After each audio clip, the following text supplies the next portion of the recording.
Hoje você vai aprender, hoje você vai compreender sobre batalha espiritual, sobre o que acontece no mundo espiritual. Você vai entender sobre a chave de acesso que faz com que você consiga ser salvo.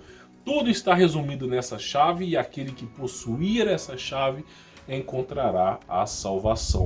Porque o termo Jesus, o nosso Messias, não sei se é o seu, mas Jesus, ele é simplesmente a chave por trás do paradigma do amor. Então Jesus, a grosso modo, ele é a chave para ser salvo. Agora, como que você pode interpretar Jesus em uma única palavra? Se eu tivesse que descrever Jesus hoje com uma... Eu não posso descrever Jesus em uma frase e não posso descrever Jesus em duas palavras, apenas uma palavra. Qual é a palavra que eu descreveria Jesus? Eu descreveria Jesus como amor. Porque tamanho é o amor de Jesus que o maior nível, o maior estágio de amor é o sacrifício.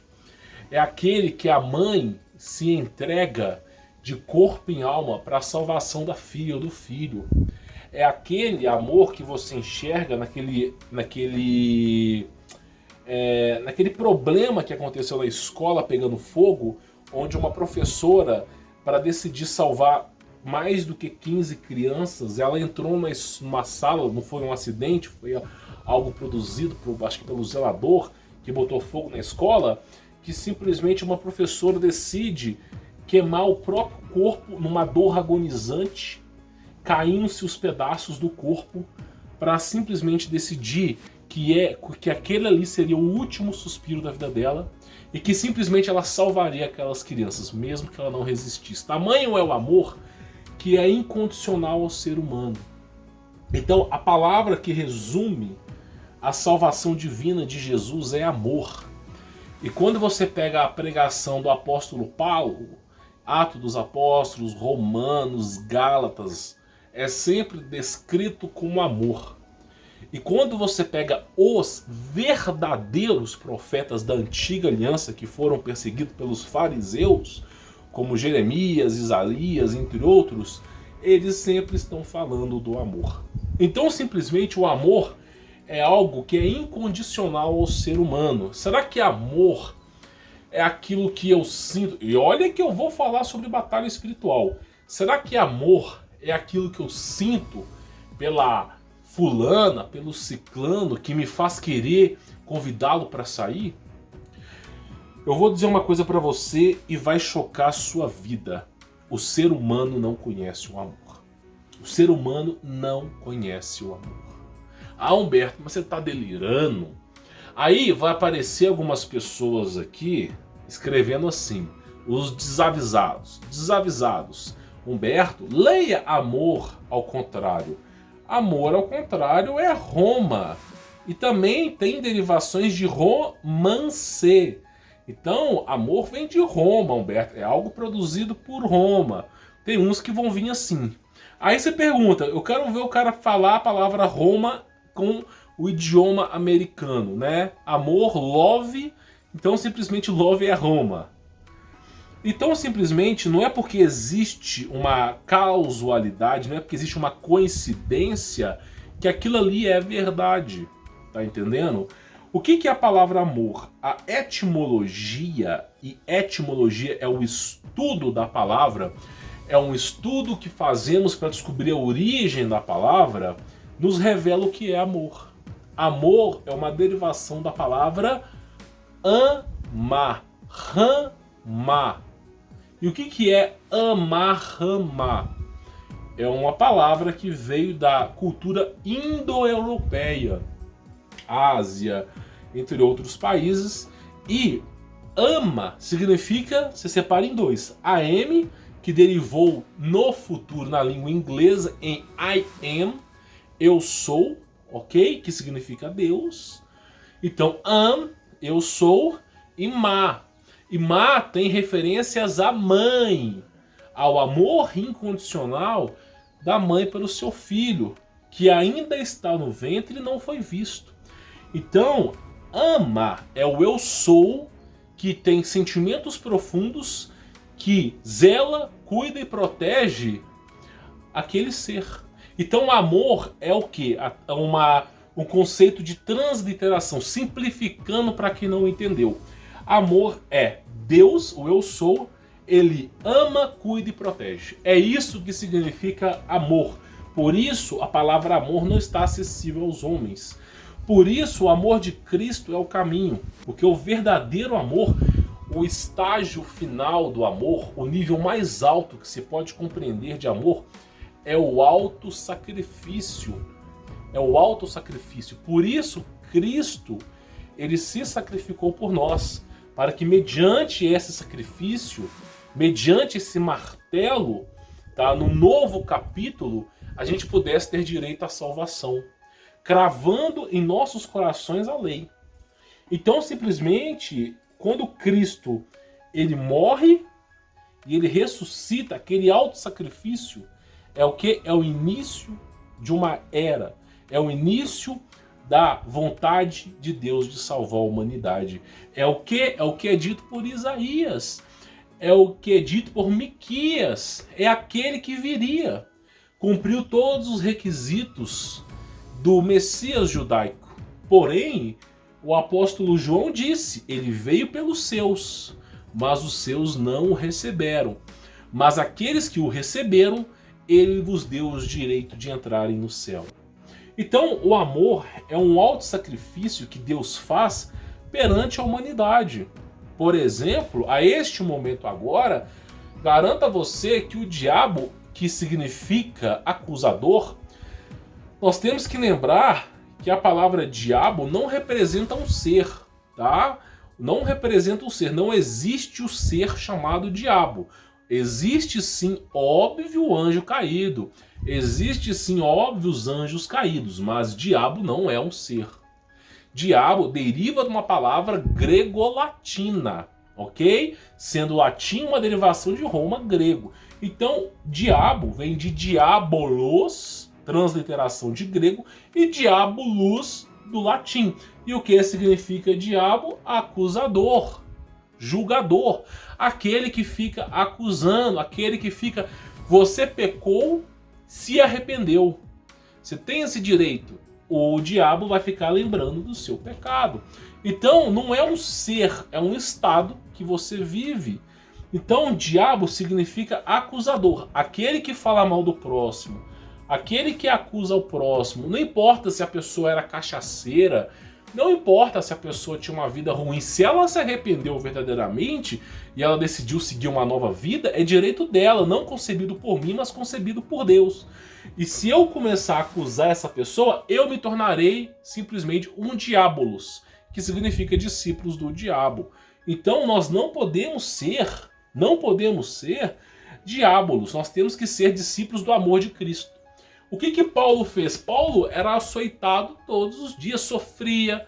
Paulo entrou na prisão, rústico, com músculos, boa visão, e saiu de lá morto, mas ele foi perdendo a visão, foi perdendo a saúde. E Lucas estava todo o tempo tentando ajudar na saúde de Paulo, curando as suas feridas. Então a vida de Paulo foi uma vida miserável. E quando perguntavam para ele por que você faz isso, você apanha sem revidar, você nunca revida, Paulo falou que ela era pelo amor de Cristo. Estou certo da alegria e do amor para onde eu vou. Viver é Cristo, morrer é lucro. Então Paulo sabia sobre o amor. Então o amor, ele é a chave para você ser salvo. Só que não é uma interpretação de amor românica, uma interpretação de amor de Shakespeare, Romeu e Julieta. Amor não se deriva, inclusive Romeu e Julieta, ao meu entender, foi uma tentativa de ocultar o amor. Porque você cria um sentimento íntimo entre duas pessoas que se resume no autossacrifício. Para quê? Para convencer as pessoas que a partir daquele momento o amor significa aquilo. Só que a cultura indo-europeia nos diz ao contrário. O amor é algo que vem de Deus. É algo que nós não merecemos. O direito de salvação, o direito de de podermos contemplar a vida em Cristo Jesus, não nos pertence. Não merecemos isso. É algo que vem de Deus que nós não temos nem a capacidade de recusar. Não somos dignos do amor de Cristo. Porém, Ele entrega o amor imerecível.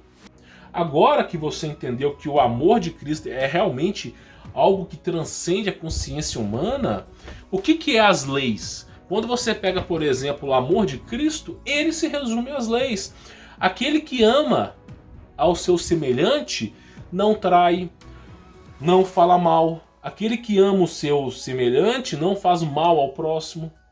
Aquele que ama a si mesmo, antes de se amar, ama a Deus e contempla a criação divina.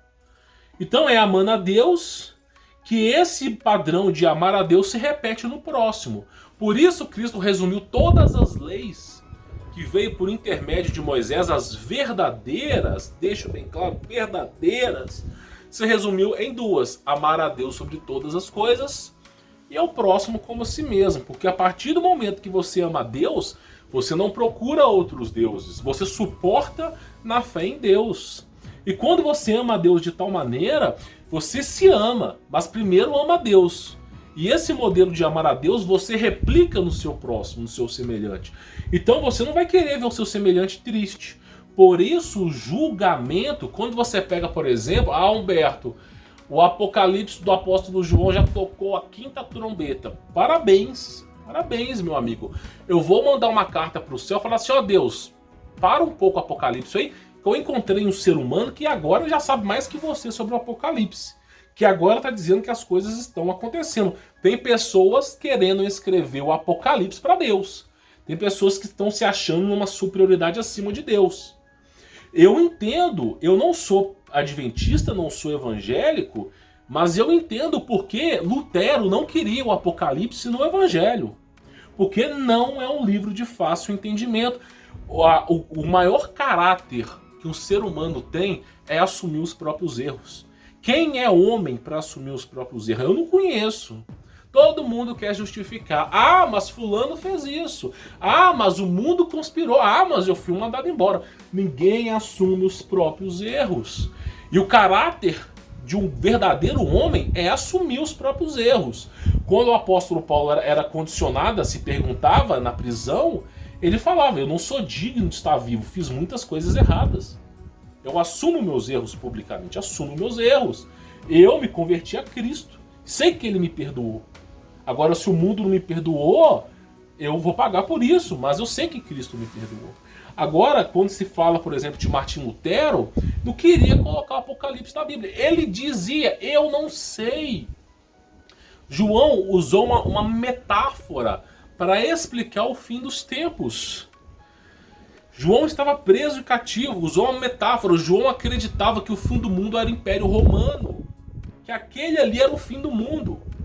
O que ele escreveu foi baseado no Império Romano. Você, quando começa a ler o Apocalipse do Império Romano, é a mesma coisa. Ah, quem que é o vermelho? É o Império Romano, a cor vermelha. Então, simplesmente é uma linguagem metáfora que o apóstolo João escreveu o Apocalipse, tá? Peço perdão se eu tiver falado besteira aqui. E agora, quando você pega o Apocalipse, que não, a palavra não deveria ser Apocalipse, mas sim revelação, que é de verdadeiro, né? Que foi, a revelação foi feita ao apóstolo João, não foi feita a nós. Quando você pega, por exemplo, o fim dos tempos, quando os discípulos perguntavam, por exemplo, a Jesus: qual será o sinal da tua volta? Em Mateus 24, Mateus capítulo 24, aí Jesus Cristo fala sobre o fim dos tempos. E qual que é a premissa, o êxtase maior do julgamento? Quando Cristo fala: estará Deus em sua plenitude no centro e o teu filho à direita. Quando o filho é a manifestação, o verbo que se fez carne. A manifestação de Deus em carne, palpável a nós. Estará à direita de Deus. E aí começará o julgamento do ser humano. Esse julgamento é para cristão? Não! Cristo mesmo dizia: se morres em meu nome, estará salvo. Então aquele que perder a sua vida em meu nome estará salvo. Aquele que está com Cristo até o final, quando morre, não morre, mas passa da morte para a vida. Essa pessoa não enfrenta julgamento. Quem enfrentará o julgamento são aqueles que não creram. E aí, aqueles que não acreditaram em Jesus, aqueles que não carregaram o fardo de Jesus, do amor de Jesus, o mundo de pecado, estará no palco. E qual será o parâmetro do julgamento de Cristo Jesus? Não sou eu, ele mesmo diz, é só você começar a ler Mateus capítulo 24. Cristo mesmo dizia que o parâmetro de Jesus para todos aqueles que estarão em aguardo de julgamento, que não aceitaram Jesus, todos eles serão intimados as seguintes perguntas: tive fome, e que tu me destes de comer? Tive sede, o que tu me destes de beber? Era estrangeiro e me acolhestes? Estava preso e me visitastes? E você fez alguma coisa dessa? E tudo isso se resume não em obras de caridade, mas amor ao próximo, como a si mesmo. Todo esse inquérito de fim dos tempos, que estará Deus ao centro e Cristo à direita, lhe interrogará: o que tu fez sobre isso? E aí, muitos dirão: Senhor, quando foi que eu te vi passando fome? Quando foi que eu te vi passando sede? E aí ele fará: quando você não ajuda os pequeninos, a mim você não ajuda. Apartai-vos de mim para o fogo eterno. Então aquele que não se convém em crer em Cristo, lhe aguarda um julgamento sobre isso. Sobre isso. Por que você acha que essas seitas secretas, principalmente essa seita secreta que tem o nome M, que eu não quero nem falar aqui, tá? Para mim vem das trevas. Por que você acha que fazem tantas obras de caridade? Por que você acha que os satanistas fazem obras de caridade? É porque eles acreditam que eles vão ser salvos com obras de caridade. Porque eles já entenderam que o julgamento de Cristo é baseado em você ajudar o seu semelhante. Porém, nada foge da visão de Deus. Não lhe adianta você querer, por exemplo, Bill Gates, querer doar metade das suas riquezas imensuráveis aos olhos humanos a obras de caridade e confinar o ser humano a uma escravidão tecnocrática. Ou simplesmente em coisas que eu já sou proibido de falar aqui. Então, simplesmente, o que eu quero te dizer é que essa caridade tem que vir verdadeiramente dentro de você. Há um padrão chamado amor. A força eletromotriz de Cristo é o autossacrifício. Por isso, quando Nero começou essa loucura em Roma de botar fogo e acusar Paulo, que Paulo era simplesmente o premissor de fogo, quando essa loucura que veio de perseguição aos cristãos, eles queriam fazer o quê? Acabar com o amor de Cristo. Quanto mais se batia nos cristãos, mais se tinha sangue, mais se tinha martírio e mais o amor de Cristo prosperava. Porque o amor de Cristo, ele transborda onde tem pecado. Tá entendendo? Então, um padrão, quando você analisa o corpo humano, inclusive eu tenho essa matéria aqui, mas eu vou falar porque é mais fácil falar para o vídeo não ficar extenso, tá? Mas eu deixo um PDF para você poder baixar. O amor concedido por Deus, que se manifesta no homem, é um amor de salvação. Tá entendendo? Se você não tiver amor, você não entra no céu. Por isso Cristo dizia: aquele que quiser entrar no céu deverá se nascer de novo, deverá ser como essa criancinha, porque é o amor inconcebível. Agora eu quero dizer uma coisa para você. Quando você analisa, por exemplo, tá, a palavra amor, através do campo eletromagnético do corpo, quando você analisa o conceito de amor, tá, você vê aqui, ó, inclusive eu tenho essa imagem aqui, que o campo eletromagnético, tá, ele é muito mais forte. Eu venho trazendo aos meus inscritos no canal e as pessoas que estão chegando agora, eu venho trazendo ao seguinte: a palavra amor, ela gera uma frequência positiva na água. Quando você abençoa a água, você fala coisas boas à água, ela se torna uma água de extrema qualidade. Por isso, por exemplo, os pastores, eles fazem orações e depois entregam água abençoada. Isso está presente em inúmeras crenças. Por exemplo, no passado eu era espírita, não creio, não acredito nisso. Tá? Mas claro, temos que respeitar a opinião do próximo. E no espiritismo tem água, os caras botam um jarro d'água, fazem orações e no final entregam água. Quando você chega na igreja, na igreja hoje nem tanto, mas por exemplo na igreja evangélica, algumas colocam água, fazem orações e entregam água. Por que que entregam água? E muitas vezes o pessoal acredita que aquela água cura. É o que eu falei do estado molecular da água. Dependendo da vibração, porque a palavra tem poder, Deus criou o universo através da palavra, da verbalização, haja luz, faça-se a luz. Então a palavra tem poder. E quando você amaldiçoa, você está amaldiçoando a si mesmo. Porque nós, seres humanos, nós somos um campo eletromagnético toroidal. Então, se você falar, por exemplo, se você falar eu te amaldiçoo, ela volta para você, meu amigo. Agora, se você falar eu te abençoo, ela volta para você também. Então, é muito melhor tratar as coisas com mais tendência ao amor. Por isso, Paulo apanhava, porque ele sabia do amor de Cristo. Inclusive, quando você pega, eu queria pegar isso aqui, tá? Provavelmente não está no estudo aqui, mas sobre a questão da iluminação, da frequência da luz. Hoje tem estudos que comprovam as palavras em frequências da luz. Cada frequência da luz é palpável, é um tipo de palavra. E as frequências mais altas é o que? Eu sou, que é um representativo de Deus, que foi lhe entregue ao Monte Sinai, a Moisés. E também, logo embaixo, o amor. Porque o eu sou ama. Então, por exemplo, eu queria colocar esse vídeo aqui para você sobre frequências, rapidinho, só para você poder entender que as frequências que estão presentes no universo, elas, se você souber harmonizar a tua vida em Cristo Jesus, você tem qualidade de vida. Inclusive, eu queria deixar isso aqui para você ver, ó. Ele configura as frequências e simplesmente as coisas começam a mudar.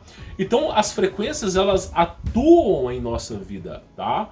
Elas atuam em nossa vida e vai mudando, dependendo do tipo de frequência. Isso tem a ver com luz, isso tem a ver com vibrações de som. Então o universo está intimamente ligado. Quando a gente analisa o corpo humano e o próprio planeta Terra, a gente vê a interligação dos dois, a questão de amor, a questão de palavras ruins e palavras positivas, tá? Por exemplo, olha só, quando você pega a antiga aliança descrita por Davi e Salomão, e olha, deixo bem claro que eu não gosto de Davi, não gosto de Salomão, não gosto de Abraão, não gosto de Moisés, não gosto do Deus de Israel, não sou judeu, minha crença é ser cristão, mas eu respeito, a gente tem que respeitar, mas os próprios da antiga aliança reconheciam o amor. Tá? Davi reconhecia o amor. Davi escreveu os Salmos.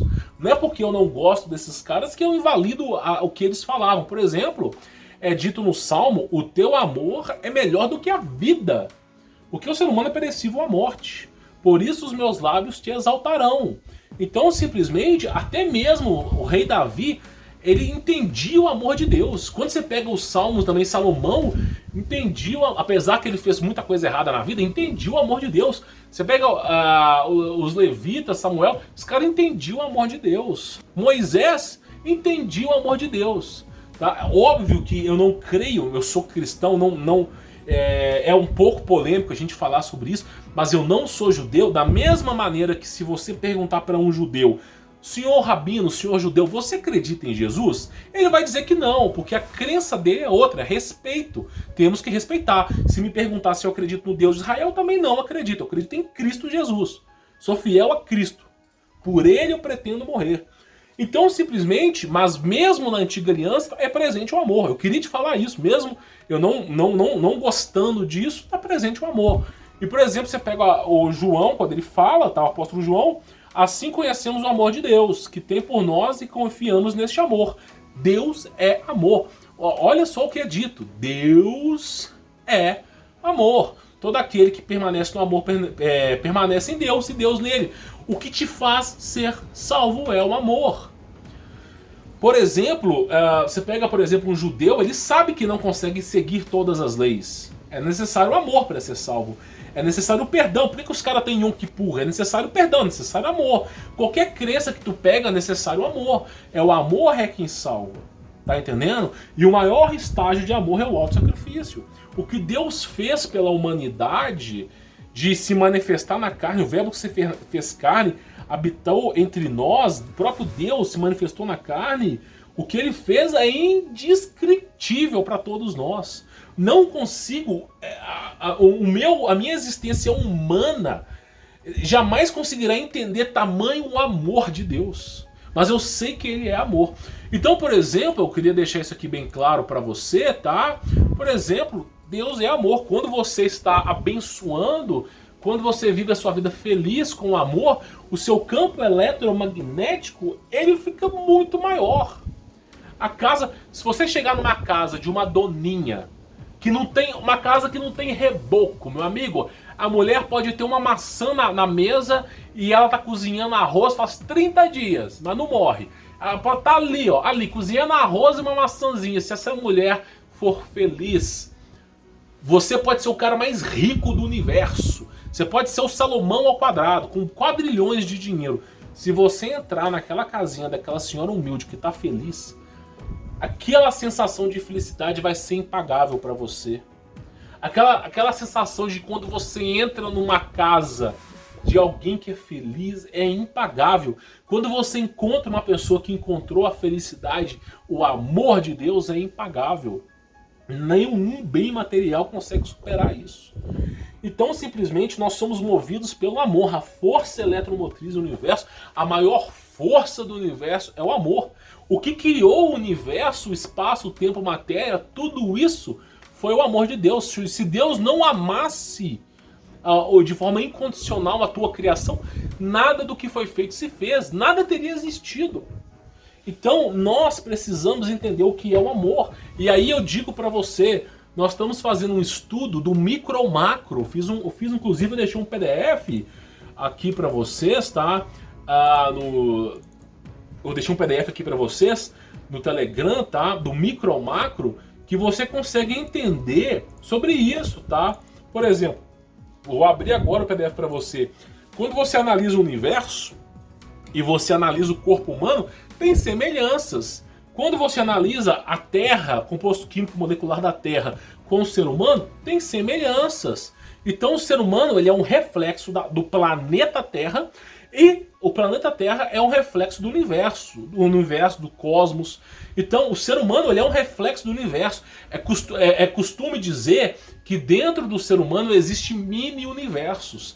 Agora, qual que é o padrão presente no corpo humano que faz com que você viva? Amor. Experimente viver uma vida de ódio. Vamos ver se você dura 2, 3 anos. Experimente todos os dias odiar e amaldiçoar. Vamos ver se você consegue resistir a 2, 3 anos. Agora, vive uma vida abençoada. Você pode não ter o que comer, que você não adoece nem sente fome. Então o amor é a força eletromotriz do universo. Inclusive eu falo isso aqui pra você, quando você analisa o corpo humano, o plano de salvação de Jesus, de separar o joio do trigo, de separar o mal do bem, é o amor. É como o seu corpo, como é que o seu corpo, do micro ao macro, Deus ele tá presente em tudo. Para onde quer que você olhe, você vê o padrão de Deus. Por exemplo, ser humano. Você tem algumas células no seu corpo, eu não sou médico, eu não conheço sobre esse assunto, mas, por exemplo, você tem algumas bactérias, alguma coisa no seu corpo que é maldosa. O seu corpo vai lutar contra.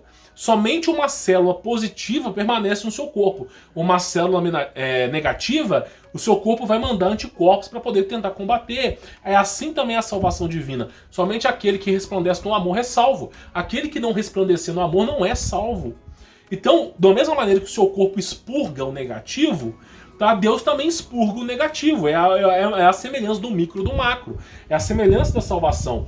Então, por exemplo, você é cristão, você assumiu que você é cristão, não espere dias melhores, espere dias ruins. E aí, você sendo cristão, você vai levar pancada o tempo todo, porque Cristo é assim, é o sentimento do auto-sacrifício, você está aprendendo sobre Cristo. Se você alcançar a salvação em Cristo, você não passa pelo julgamento. Cristo dizia, é só você ler o capítulo de Mateus, Marcos, Lucas, João, Cristo mesmo dizia: aquele que crê em mim não passa da morte, mas da morte para a vida.